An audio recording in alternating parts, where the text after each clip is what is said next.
Well, hello to you. Welcome to Uncovering Authenticity, where I talk to real people who have really amazing and incredible stories. And today I am super excited to have in the studio Carl and Heidi from Exceptional Flavours. Welcome to the podcast.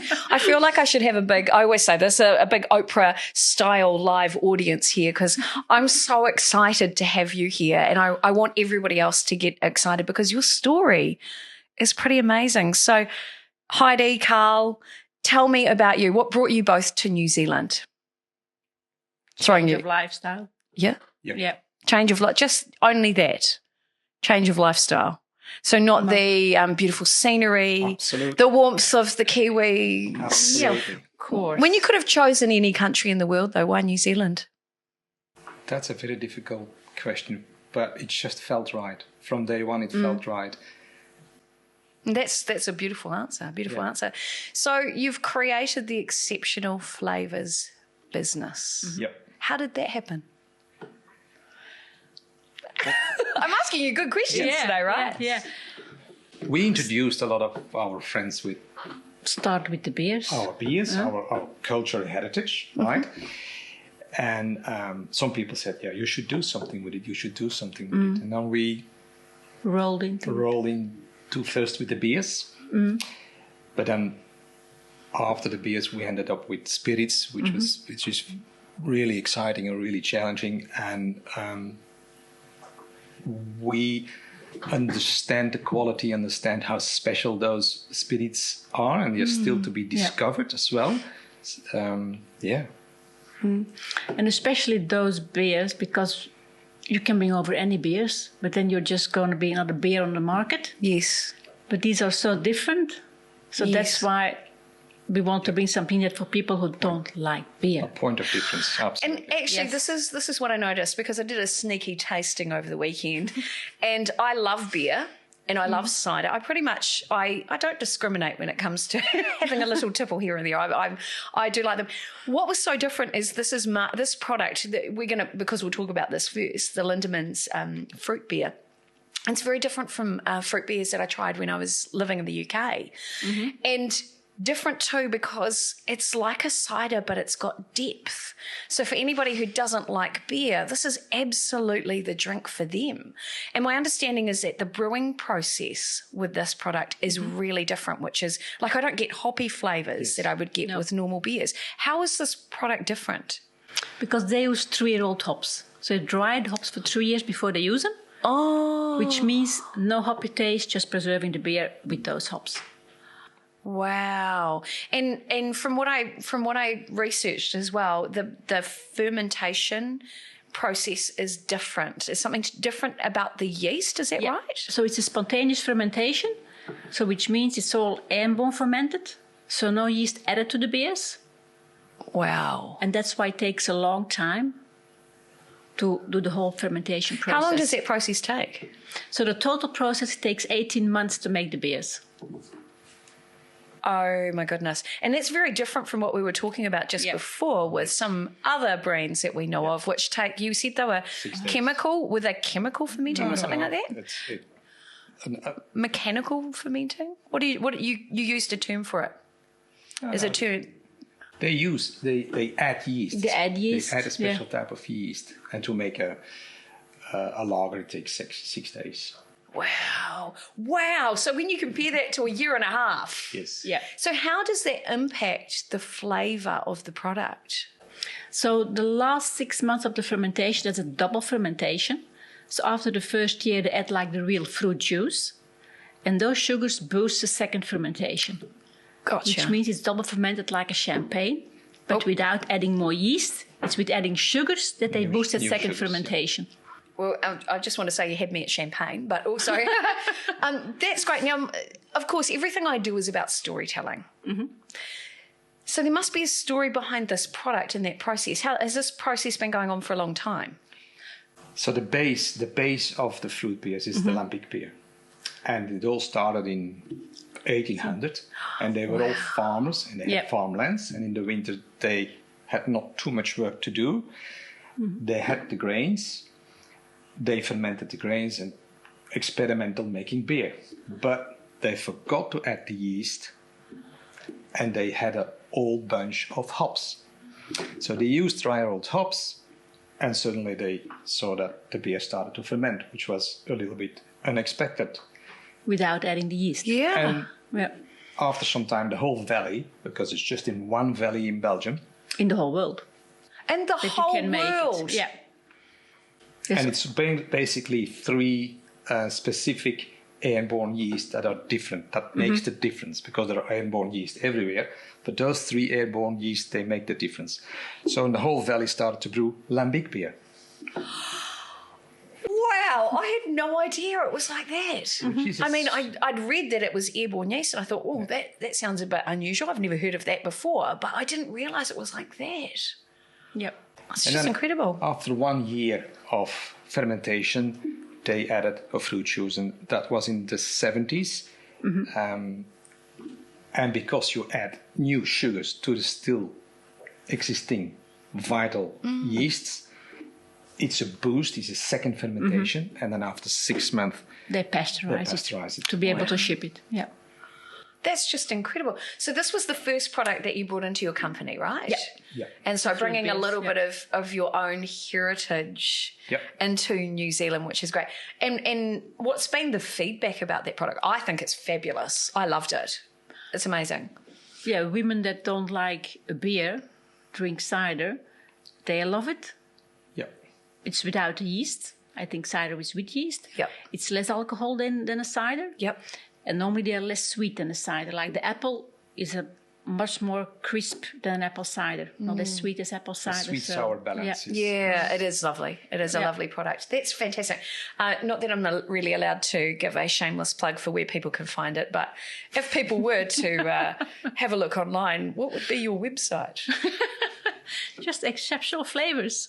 Because that's what you stand for, right? Yep. Exceptional Flavours. So obviously that was the first part of your journey in creating that company.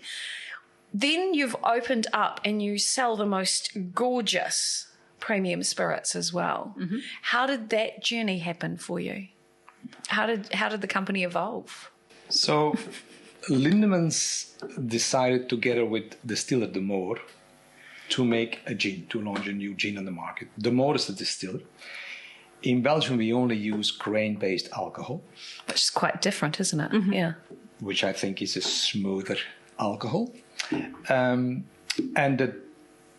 the joint venture between the brewery and the distillery is that the brewery supplies the first sour cherry beer to the distiller, and they distill the alcohol out of that. So 1/3 of that Lindemans gin, the alcohol is derived or distilled out of The old way of brewing the beer.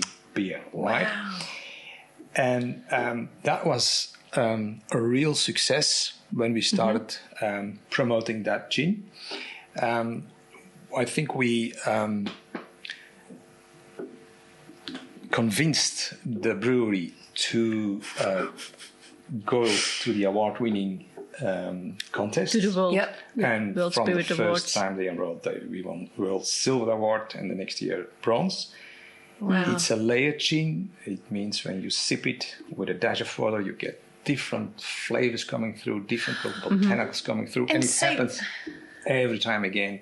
It's just incredible. It's beautiful with gin tonic. It's beautiful with grapefruit tonic. Then it's more like a summery. It's Yep. so it's A bit more like a Cocktail. cocktail Yeah. almost. Yeah. So when you're talking about layered gin, I go way back with gin. I've been drinking gin. Sorry, I sound like I'm at the wrong event right now, but I'm not going to lie. I started drinking gin in my 20s. I love gin. And back in the day, it's not everybody was drinking RTDs. We'd just come out of drinking Miami wine cooler. But I loved gin. I thought there was something very cool about it. But I've never heard of a layered gin in all of my years. How does that happen? Is it to do with this distilling process, or is it some sort of magic?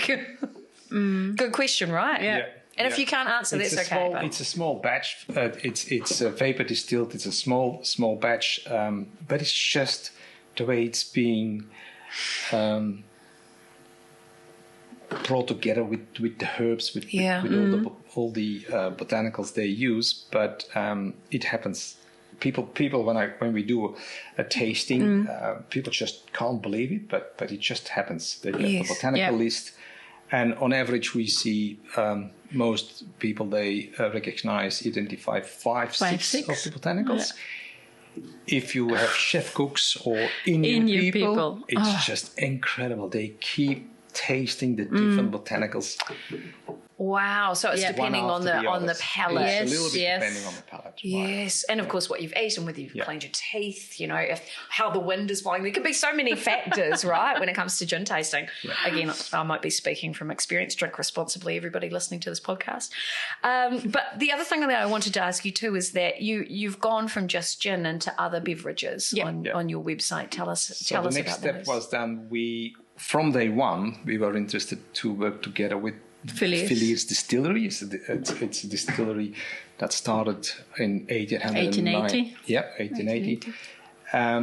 But the first contact was they were not interested at first. Really, at the time there was no interest from the distillery. The second time when they contacted, they were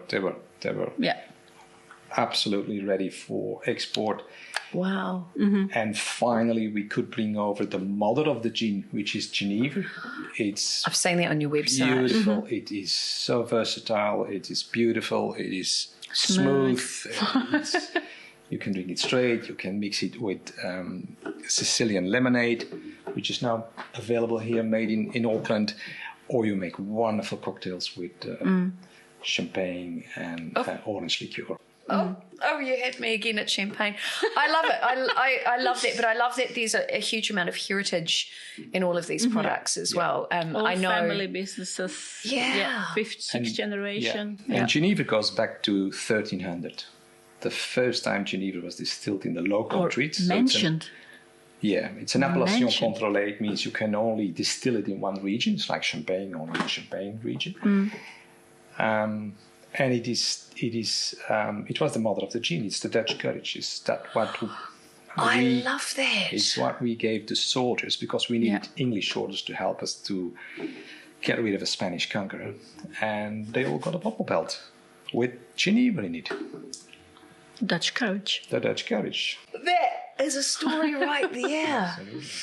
Wow, that's just mind-blowing. So and now you've extended the range. You've been working with Villiers. Yeah, Villiers is known for quality, innovation, beautiful bottles, beautiful spirits. In the beginning, of course, Geneva, our main spirit in the Low Countries. In 1928, they made their first gin. We still have that recipe. We still have that gin. Exactly. That's unbelievable. It's almost a 100-year-old recipe. That's incredible. Yeah. Wow. It's like, and I don't want to, probably shouldn't say this, but it's like knowing the secret recipe behind the 11 secret herbs and spices of KFC. But in saying that, this is not the sort of drink you'd be having with KFC. Or you could if you're affluential. You can live, you're a grown-up, you can do whatever you like. What gets me though is you've got a really diverse range of products and a diverse range of price points as well. So you've got everything from what I would see competitively in the market when it comes to gin. For a premium quality, you're a premium quality brand at a very affordable price. And right through to this beauty that we've got on the desk in front of us, which is... It's up there. It's a gifting. This is a collector's item. Absolutely. And I have it in my presence. I feel I almost want to curtsy being in front of this product because this is extremely special and it's limited edition, is that right? Absolutely. Yeah. And how many bottles are made in the world? Well, I think the first year the more distilled around 100 bottles. Now this year it's going to be 200 bottles, I guess. Maybe, So we contacted, this is the distiller of that Laird Lindemans gin, right? Yeah. But this is a bottle that he created under his name, his own name. And he worked on that recipe for a very long time. So it's a 200, he starts with a 200 batch gin, which is very limited. But then he collects the best flavors out of 200 liters. So he selects cuts. During the distillation. 5 times. 5 liters. So that then he blends that as 25 liters, resulting in 36 bottles. This is, Wow. he extract the highest, best flavors, the finest flavors out of a 200-liter batch, which is already an extremely limited batch. So that's real craftsmanship. We're not going mass market here. Level. No. This is the stuff. Next If you're at a hunting lodge, this is the stuff you would sip on. Absolutely. This is the stuff that you would buy or gift for an anniversary or a wedding, as an example, or collect, right? Yep. Absolutely. Yeah, so it's the best of the best. And I have to show this actually to camera, so we can see the bottle on the screen, but I actually have to show this to the camera. Which camera am I looking at? It comes in this collector's box. Look at that. It's absolutely amazing. Hello to you. Just incredible. Comes with a glass. And as well. inside, I'm just going to open it up as well. Inside, so that's where the bottle sits, and it comes with a collector's item glass, and there's a bit of the story. Again, it comes back to the story. Yep. And I can only imagine that the gin maker there, to be able to dedicate so much of your life to making this incredible product, there must be a story, there must be an absolute passion for maintaining the craftsmanship in a world that is flooded, let's be honest, by mass market products which are okay. Yep. This is about the experience, that exceptional level of quality. Yep. It's not going out on a Friday night. This is that premium nod to a craftsman. Would that be fair? Yep. Absolutely. Wow. Absolutely. I just think that as a craftsman of words, I acknowledge that work, and it's hard when you see this beautiful. I'm going to just show this one to the camera as well again. I'll go to my camera there, or you can see it there. When you see this, she's heavy. It's all hand signed as well, so there's a limited edition number on there. And I just had a smell of it before because I couldn't help myself. Unbelievable. I have never smelt anything like it. It is the sort of product that you would absolutely. I'd gift it to myself, to be fair. But it is that sort of special occasion kind of gift, or the sort of thing that I could see perhaps as a gift from Mercedes or a gift from Bentley. It's that sort of high-end product. Is that kind of where that product sits? Yeah, absolutely. Beautiful. I love it. And the quality is extraordinary. And the gift box it goes with is just, seeing it in real life is just remarkable. So for people who have never experienced your brands before and they're looking for something a little bit special at a range of price points, you've got the beer, you've got the gin. What other premium products do you have on your website? So we've got the Geneva, the mother of the gin, and in 1960s, late 60s, Felice decided in all secrecy to age that Geneva, which is a grain-based alcohol, just like whiskey, to age that on Jim Beam barrels. Wow. We do have the oldest barrel-aged Geneva of the world. Yep. It is next level bourbon. It has smoothness. It's not as sweet, but it's just delicious. 21 years, 17 years, 12 and 8. 8 is more for in the mix. 21 you drink straight. It's beautiful. And now we've got a very, very limited edition amount of 30-year-old. 30-year-old. Oh my goodness. The most luxurious box. Yep. Wow. So anybody who loves bourbon, Next level bourbon. will love it. Yeah. Will love it. I guess too, I know that bourbon and whiskey are quite different drinks, but they're very transferable. Like in the fact that some people will enjoy both, like I do. I can only speak from my own experience, but because what I like is quality. Yeah. I like the smooth mouth feel that crafted products have. Comes in a beautiful box. Comes in a beautiful bottle. It's all also hand numbered. Only 360 bottles made. Yeah, but even the 21. 21, Beautiful bottle. Yeah. And see, that's what I love too, is the fact that every product has a story. And that's really what I'm all about. So, well, look, thank you so much for the great work that you're doing. And again, people can follow you. They can find you exceptional.flavours. You are on Instagram, I noticed, and you can find you on Facebook as well. You've also got a page on LinkedIn, which I'm happy to see, and your website, exceptionalflavours.co.nz. Absolutely. Beautiful. So, all I can say if you're watching, please, first of all, I have to say drink responsibly. And I have to make a disclaimer saying that if you need help, please reach out for help. You know, most importantly, if you're going to have something to enjoy, make sure that you are getting that beautiful crafted product, because we want to make every dining and beverage consuming experience exceptional. I'm Monique Bradley. Thanks for joining me here today on Uncovering Authenticity, the heart and soul behind brands, businesses and people. It's real stories about real people. Thanks for joining me, and thank you to Heidi and to Carl. Thank you. I had a moment. Maybe I'm a little dehydrated. All right, thanks guys for coming into the studio. Lovely to chat with you today. Thank you. Very much.